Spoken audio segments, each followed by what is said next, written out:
우리 사회의 한 단면을 적실하게 표현해주는 사자성어 중에 하나가 동상이몽입니다. 동상이몽.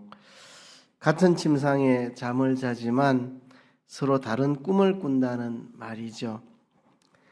남북한이 예전에 회담도 많이 했는데 서로 같은 테이블에 앉아 있어도 서로 꿍꿍이와 셈법이 너무 다릅니다. 지금 우크라이나하고 러시아하고 휴전을 위해서 협상을 많이 했지만 서로 다른 생각을 하고 있기 때문에 이루어지지를 못합니다. 미국과 이란도 다 휴전하고 싶지만 셈법이 서로 달라서 동상이몽이어서 잘 이루어지지 못하고 있습니다. 우리 사회의 전반이 다 그렇습니다. 정치권도 물론이고 우리 사회 전반이 이해 덕실이 맞을 때 가끔 하나가 될 때도 있지만 근본적으로 셈법이 다 다릅니다. 교회도 마찬가지입니다. 많은 사람이 한 몸에 한 교회에 몸담고 있지만 서로 꿈꾸는 꿈이 많이 다릅니다. 저는 이걸 많이 아쉬워하고 안타까워합니다. 한 교회에 출석하는 우리 모두가 다 한 꿈을 꾸면 좋겠다. 예수님이 소원하시는 예수님의 소원을 우리가 다 우리의 소원으로 가지고 우리 모두가 한 꿈을 가지고 나아가면 좋겠다는 생각입니다. 동상이몽의 현상은 어제 오늘 일은 아닙니다. 예수님과 제자들 사이에도 동상이몽의 모습을 발견할 수가 있습니다. 사람들끼리의 동상이몽도 문제일진데 예수님과 우리가 동상이몽이 된다는 것은 심각한 문제입니다. 우리가 신앙생활 하면서 끊임없이 점검해 봐야 할 것이 이 문제입니다. 나는 예수님과 같은 꿈을 꾸고 있는가, 다른 꿈을 꾸고 있는가?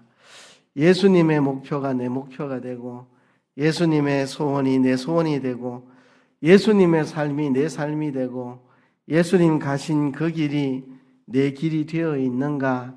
우리가 날마다 점검해 봐야 됩니다. 우리는 복음서를 통해서 제자들이 철저하게 예수님과 동상이몽의 꿈을 꾸고 있음을 발견합니다. 어떻게 3년 동안이나 한솥밥을 먹고 그렇게 생활하고도 이렇게 철저히 다른 셈법을 가지고 다른 꿈을 꿀 수 있는가? 참 이해가 되지 않을 만큼 예수님과 제자들이 동상이몽의 꿈을 꾸고 있습니다. 예수님과 제자들의 동상이몽은 결국 예수님과 제자들의 동문서답으로 이어집니다. 예수님과 제자들의 동상이몽 그리고 동문서답 그것이 어떤 모습인지 오늘 본문이 잘 드러내고 있습니다. 이것을 통해서 오늘 우리 자신들을 돌아보고자 합니다. 오늘 본문에는 크게 세 가지 사건을 담고 있습니다. 첫 번째 사건은 17절부터 19절까지 예수님이 자신의 고난과 죽음과 부활에 대해서 세 번째 예고하는 장면입니다. 20절부터 28절은 야고보와 요한이 예수님에게 예수님 좌우편에 앉게 해달라고 요청하는 내용입니다. 마지막으로 29절부터 34절은 두 명의 시각장애인을 예수님이 고쳐주신 사건입니다. 이 사건들을 통해서 예수님과 제자들의 동상이몽, 동문서답을 우리가 찾아보고 그걸 통해서 오늘 우리 자신들을 돌아보고자 합니다. 첫 번째 사건은 17절부터 19절까지 예수님의 고난과 죽음에 대한 세 번째 예고가 나옵니다.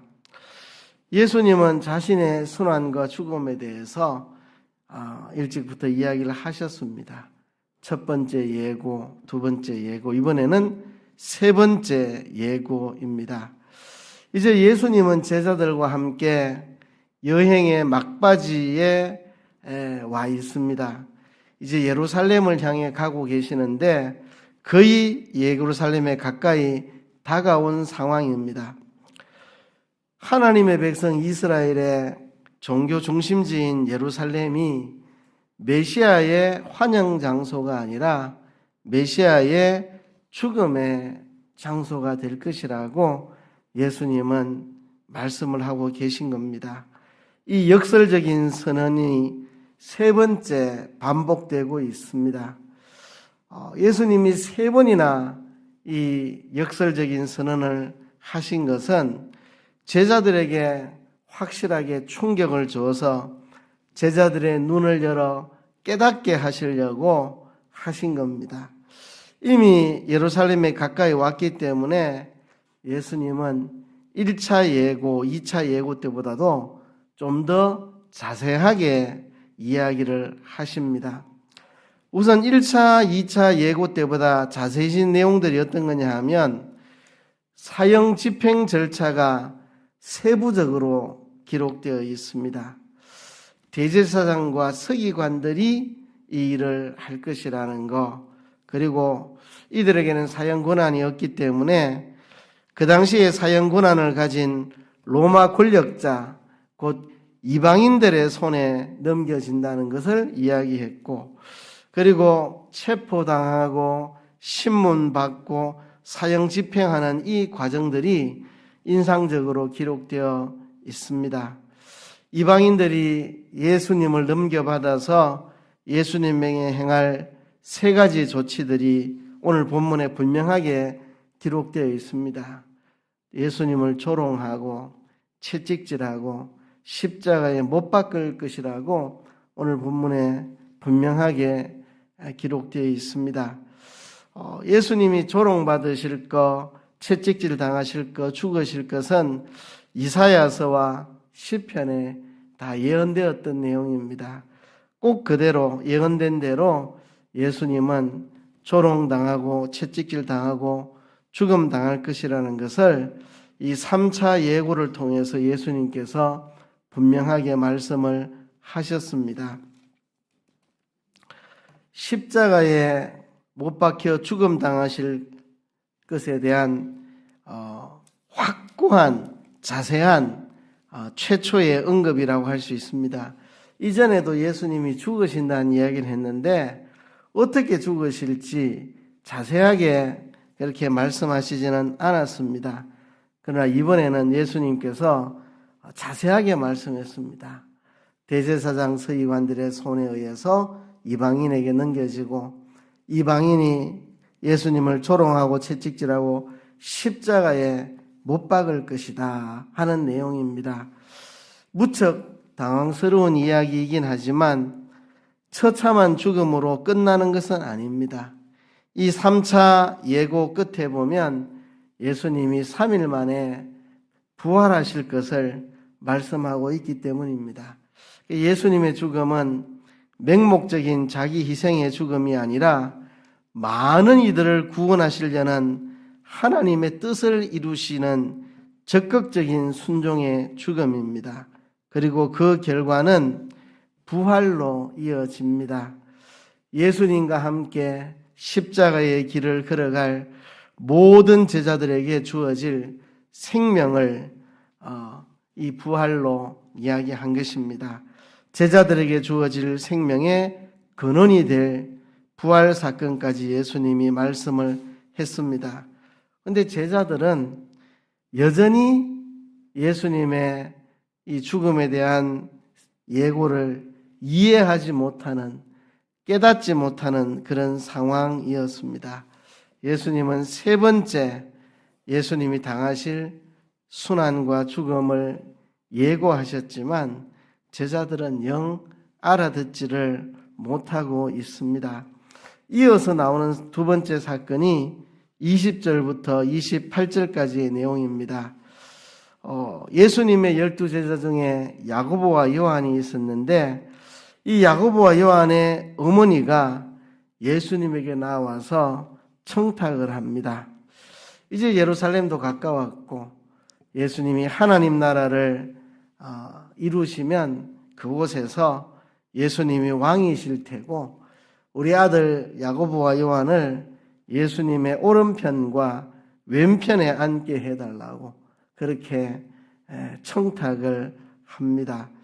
지금 이 상황에서 요한과 야고보의 어머니가 예수님한테 청탁을 합니다. 우리 두 아들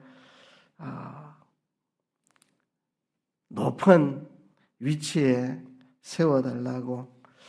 이 참 동문서답 같은 느낌 들지 않습니까? 예수님이 내가 곧 예루살렘에서 대제사장과 서기관들에 의해서 이방인의 손에 넘겨지고 그들이 나를 조롱하고 채찍질하고 십자가에 못 박아 죽게 할 것이다. 그러나 내가 3일 만에 살아나리라 라고 말씀하셨는데 이 말에 대한 반응으로 야고보와 요한의 어머니가 치고 들어와서 평소에 야고보와 요한의 어머니가 등장하지 않았습니다. 어디 있었는지 갑자기 여기서 등장합니다. 우리 두 아들 오른편 왼편에 앉혀주세요. 동문서답 같은 느낌이 듭니다. 이 동문서답은 동상이몽에서 기인한 것입니다. 머릿속에 특권과 지위가 꽉 차 있으니까 순환과 죽음에 대한 이야기가 제대로 들릴 일이 없습니다. 머릿속에는 누가 특권과 지위를 더 많이 가지느냐 이게 꽉 차 있는데 순환과 죽음 귀에 들어오지도 않습니다. 이들이 그리스도이신 예수님의 이 사역의 본질을 전혀 인식하고 있지를 못한 겁니다. 제자들이 누리게 될 영광스러운 보좌에 함께 앉게 될 특권에만 관심이 있었습니다. 이 19장에 보면 한 부자 청년이 예수님에게 나와서 영생에 대해서 물을 때에 예수님이 내 재물을 가난한 자들에게 나눠주고 나를 따르라 하니까 이 청년이 근심하면서 돌아갔습니다. 그때 예수님이 제자들을 보고 천국에 들어가기가 얼마나 어려운지 낙타가 바늘기로 가는 것보다 더 어렵다 그렇게 말씀을 하시니까 제자들이 놀랐습니다. 누가 그러면은 구원을 얻을 수 있습니까? 할 때 예수님이 사람으로는 하지 못하지만 하나님으로는 다 할 수 있다 이렇게 말씀하셨는데 그때 베드로가 나섰습니다. 예수님, 저 청년은 재물이 아까워서 예수님을 따르지 못했지만 우리는 모든 것을 다 버리고 배와 부친과 금을 다 버려두고 예수님을 따른 사람들입니다. 우리는 어떤 상을 받겠습니까? 할 때 예수님께서 말씀하셨거든요. 세상이 새롭게 되어 인자가 자기 영광의 보좌에 앉을 때에 나를 따르는 너희도 12보좌에 앉아 이스라엘 12지파를 심판하리라. 내 이름을 위해서 집이나 형제나 자매나 부모, 자식, 전토를 벌인 자는 여러 배를 받고 영생을 상속할 것이다. 예수님 그렇게 말씀하셨거든요. 그러니까 이들이 이제 예수님의 보좌에 함께 앉아서 우리가 영광을 누린다 막 이런 생각에 이들이 들떠 있었던 것 같습니다. 근데 예수님께서 그 말씀의 마지막에 이렇게 말했습니다. 그러나 먼저 된 자로서 나중되고 나중된 자로서 먼저 될 자가 많으니라. 먼저 된 자가 나중될 수 있다. 베드로에게 경고를 한 거죠. 경고를 한 거죠. 먼저 된 자가 나중될 수도 있다 하는 경고입니다.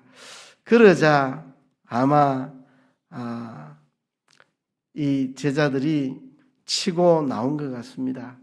여러분 예수님의 12제자 목록에 보면 베드로, 안드레, 야고보, 요한, 요한, 빌립 등등 이렇게 나옵니다. 베드로, 안드레, 야고보, 요한 이 네 명이 핵심 제자입니다. 베드로와 안드레가 형제고 야고보와 요한이 형제인데 안드레는 성경에 보면 항상 자기를 잘 드러내지 않는 사람입니다. 그래서 안 드러내. 그래서 이름이 안드레다. 누가 그렇게 이야기를 하던데요. 안드레는 자기를 잘 드러내지 않는 사람입니다. 안 드러내. 그래서 결국 이 4명 중에 3명으로 좁혀집니다. 베드로와 야고보와 요한, 이 3명이 예수님의 핵심 제자입니다. 핵심 제자. 그래서 예수님이 변화산에 올라가서 기도하실 때도 이 3명을 데리고 가셨죠.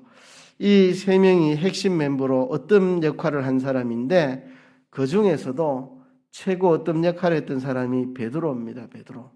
베드로가 주는 그리스도시요 살아계신 하나님의 아들입니다. 신앙 고백도 했고, 베드로가 예수님 나보고 물 위로 걸어가게 하소서 해서 베드로가 물 위로 걸어가기도 하고, 항상 베드로가 앞장서는 사람이었는데요. 베드로가 예수님한테 한 방 먹었습니다. 한 방 먹었어요. 먼저 된 자가 나중되고 나중된 자가 먼저 될 수 있다. 그러니까 이 야고보 요한이 치고 올라오는 겁니다. 베드로, 안드레, 야고보, 요한 이 4명이 핵심인데, 안드레는 안 드러내는 사람이고, 베드로, 야고보, 요한 이 3사람이 변화산에도 같이 올라갔던 사람인데, 베드로가 예수님한테 한 방 먹은 것 같으니까 먼저 된 자가 나중되고 나중된 자가 먼저 될 수 있다. 그러니까 이때가 기회다. 베드로가 한 대 먹은 것 같다. 베드로 보고 한 말도 아닌데 전체 12제자 다를 보고 예수님이 하신 말인데, 이들은 베드로가 한 방 먹었다 생각했는지 재빨로 1등이 이제 한 방 먹었으니까 이제 2등, 3등 야고보, 요한 우리가 이제 치고 올라가서 우리가 예수님 좌우편에 앉아야 되겠다, 이렇게 생각을 한 것 같습니다. 뭔가 제자들 사이에 살벌한 경쟁심 같은 게 느껴집니다. 베드로가 예수님한테 먼저 된 자가 나중될 수 있다, 조심해라 한마디 딱 듣고 나니까 그새에 야고보, 요한이 치고 올라와서 우리가 예수님 좌편 우편에 앉게 해달라고 어머니 치맛바람을 이용해가지고, 어머니 백을 이용해가지고 그렇게 하는 이 모습. 그런데요, 예수님께서 이들에 대해서 책망을 하십니다. 먼저 된 자가 나중 된다고 앞에서 말씀했던 것처럼 여기에서도 인자가 온 것은 섬김을 받으려 함이 아니라 섬기려 하고 자기 목숨을 많은 사람의 대속물로 주려 함이다. 어뜸이 되고자 하는 자는 종이 되어야 된다. 크고자 하는 자는 섬기는 자가 되어야 된다. 예수님께서 그렇게 말씀을 하셨는데요. 그런데 이 야고보와 요한의 어머니의 태도에 대해서 나머지 제자들이 분이 여겼습니다. 이 야고보와 요한에 대해서 나머지 제자들이 분이 여겼습니다. 왜 분이 여겼느냐?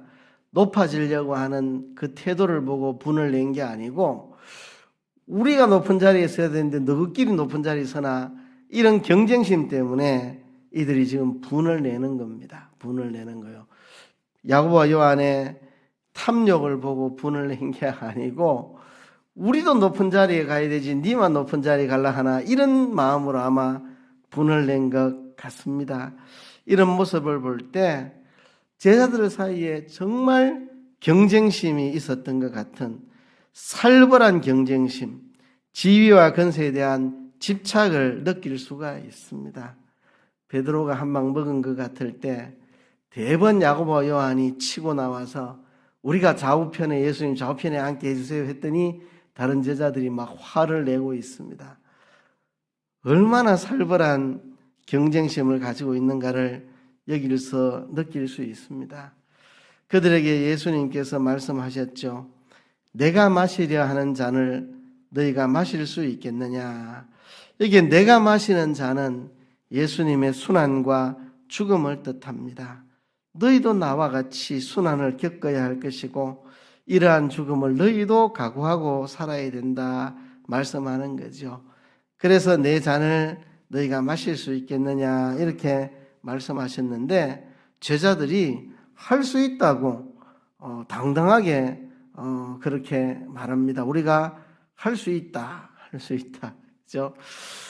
이들은 아마 높은 특권과 지위를 누리기 위해서라면 우리가 예수님이 마시는 잔을 마실 수 있다고 생각한 거겠죠.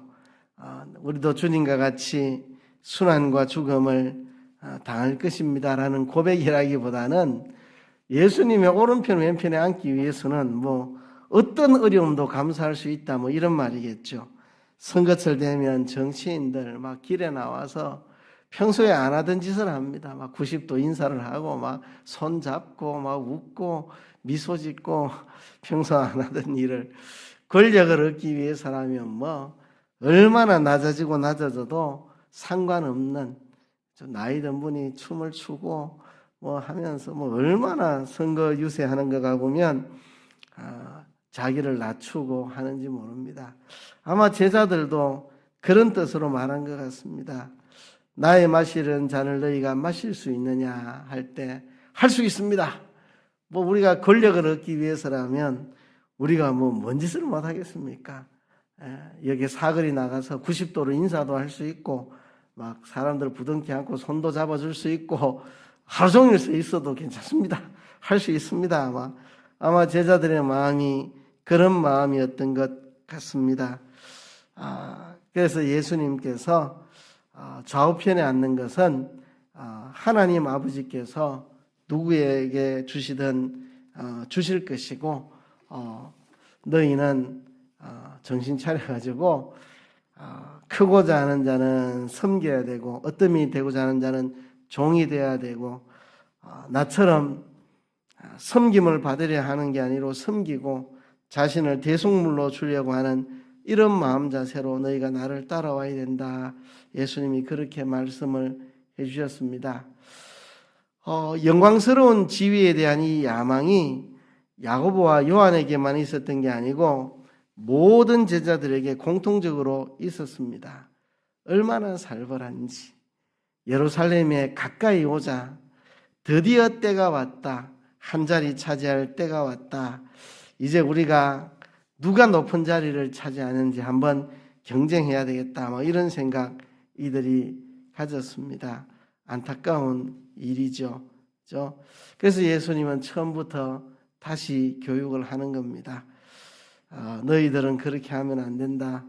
크고자 하면 섬기고 어뜸이 되고자 하면 종이 되고 내가 온 것이 내 자신을 대속물로 주려 함인 것처럼 너희도 그렇게 살아야 된다. 다시 이들을 교육하셨습니다. 그리고 마지막으로 29절부터 34절까지 두 명의 시각장애인들을 고친 사건이 나오는데요. 예수님이 여리고를 떠나실 때 큰 무리가 예수님을 따랐습니다. 아무도 유월절 순례자들이라 생각이 되는데요. 이제 얼마 뒤에 예루살렘에 도착하면 호산나 다윗의 자손이여라고 외칠 그 사람들입니다. 이 무리들의 태도를 보면 이 제자들의 생각과 크게 다르지 않은 것 같아요. 마침 이때 시각장애인 두 명이 예수님을 향해 소리 질렀습니다. 다윗의 자손이여 소리를 질렀고 예수님은 지금 죽음을 앞두고 예루살렘을 향해 가고 있는데 죽음 문제를 생각하기에도 마음이 바쁘실 텐데 발길을 멈추시고 이들의 눈을 열어 보게 해 주십니다. 죽음의 행진 앞에서도 시각장애인 두 사람에 대한 긍휼의 마음을 가지셨던 예수님. 그런데 무리들의 태도는 이 소경 거지들을 책망합니다. 야단을 칩니다. 지금 네가 여기에 끼어들 판이냐고. 지금 예수님이 예루살렘 가시면 하나님 나라를 세우고 우리가 지금 오른편에 앉느냐 왼편에 앉느냐 우리가 이 도지사라도 하나 해먹으려고 지금 마음먹고 있는데 이 중요한 찬스에 이 거지 소경이 나타나가지고 소리 지르고 조용하라고 이렇게 하는 거 보면 이들의 마음도 무리들의 마음도 제자들의 마음처럼 높아져 있었습니다. 이제 예루살렘에 올라가면 예수님과 뭔가 우리가 한 자리에 얻는다 이런 생각으로 마음이 들떠 있었던 모양입니다. 그러니까 예수님은 자신의 죽음을 앞두고도 시각장애인 2명을 불쌍히 여겨주시고 지나가지 않고 발길을 멈춰 이들을 고쳐주시는데 무리들은 이 시각장애인 보고 시끄럽다고 조용하라고, 니까지 여기 끼어들 때가 아니라고, 우리가 지금 한자리 하게 생겼는데 거지가 여기 끼어들어가지고 빨리 끄지라고 막 이런 태도를 보면 예수님의 태도와 너무나 다르다 하는 것을 느끼게 됩니다. 그래서요, 오늘 이 본문을 통해서 우리가 배우는 것이 이것입니다. 예수님과 제자들 너무나도 동상이몽이다. 동상이몽이다. 예수님은 마지막 순간까지 시각장애인 둘을 긍휼히 여겼는데 그 순간에도 무리들은 거지 소경 꺼지라고 조용하라고 자기들의 명예를 생각하고 있는 이들의 모습, 예수님과 너무 동상이몽이라고 생각이 됩니다. 근데 문제는 이겁니다. 오늘을 살아가고 있는 우리들이 예수님하고 동상이몽을 하고 있는 것은 아닌가, 우리 자신들을 돌아보라는 이야기입니다. 우리도 저 제자들처럼 예수님과 동상이몽을 하고 있는 건 아닌가. 예수님이 목적하신 것이 우리의 목적이 돼야 되고, 예수님이 소망하시는 것이 우리의 소원이 돼야 되고, 예수님 가신 길이 우리가 가는 길이 되어야 할 텐데, 우리가 예수님이 소원하고 바라보고 계획하신 것과는 다른 것을 바라보고 소원하고 목적하고 있는 것은 아닌가, 우리 자신들을 돌아봐야 되겠습니다. 오늘 이 본문에 이 내용을 마태가 기록하고 있습니다. 마태도 여기에 있는 12명 중에 한 명입니다. 마태도 야고보와 요한의 어머니가 우리 두 아들 왼편 오른편 앉혀주세요 할 때 화가 나가지고 성질냈던 나머지 10명 제자들 중에 한 명이 마태입니다. 마태가 자기의 치부를 적나라하게 드러내고 기록하고 있는 것입니다. 우리가 상상을 해볼 수 있습니다. 예수님 십자가에 죽으시고 부활 성천 후에 오순절 성령이 임하고 이들이 회개하고 모여서 기도에 힘을 썼는데 이들이 이때 얼마나 부끄러웠겠습니까?